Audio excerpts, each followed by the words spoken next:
ข้าไม่ได้จะดูถูกท่านสักหน่อยนะท่านพราหมณ์แต่ท่านไม่สามารถตอบคำถามของข้าได้มนุษย์ทุกคนต้องชดใช้การกระทำของตัวเองทั้งนั้นแปลว่ากรรมมีอำนาจสูงสุดตามที่ท่านพูดกรรมคือตัวตัดสินที่แท้จริงไม่มีใครช่วยมนุษย์จากกรรมของพวกเขาได้ถูกต้องแล้วถ้างั้นพรของท่านก็เป็นของปลอมเจ้าชายข้าขอโทษท่านเป็นกูรูแล้วก็เป็นสัพพัญญูด้วยอย่าหาว่าข้าอวดดีเลยนะแต่ถ้ากรรมคือทุกอย่างแล้วทำไมพราหมณ์ถึงสามารถให้พรเราแล้ววันหน้าสูตรแต่เราไม่ได้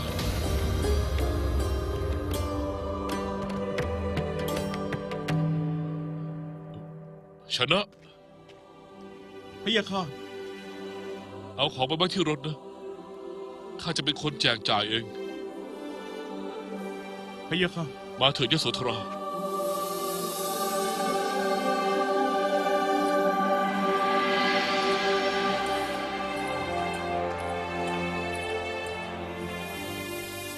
ขอโทษท่านกูรู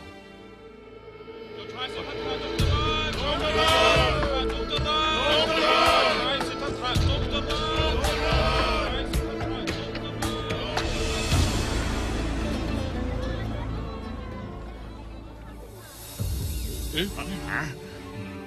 จะทำอะไรเนอะท่านคือพระเจ้าของเราท่านมาเพื่อแจกจ่ายอาหารข้าไม่อยากจะเห็นคนอดอยากในเมืองกบิลพัทอีกแล้วทุกคนจะได้อาหารและได้สิทธิ์ของตนเจ้าชายท่านช่วยบอกทีเถอะ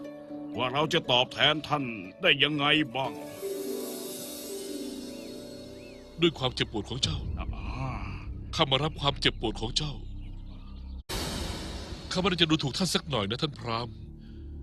แต่ท่านไม่สามารถตอบคำถามของข้าได้มนุษย์ทุกคนต้องชดใช้การกระทำของตัวเองทั้งนั้นแปลว่ากรรมมีอำนาจสูงสุดตามที่ท่านพูดกรรมคือตัวตัดสินที่แท้จริงไม่มีใครช่วยมนุษย์จากกรรมของพวกเขาได้ถูกต้องแล้วถ้างั้นพรของท่านก็เป็นของปลอมเจ้าชายข้าขอโทษท่านเป็นกูรูแล้วก็เป็นสัพพัญญูด้วยอย่าหาว่าข้าอวดดีเลยนะแต่ถ้ากรรมคือทุกอย่างแล้วทำไมพราหมณ์ถึงสามารถให้พรเราแล้ววันหน้าสูตรแต่เราไม่ได้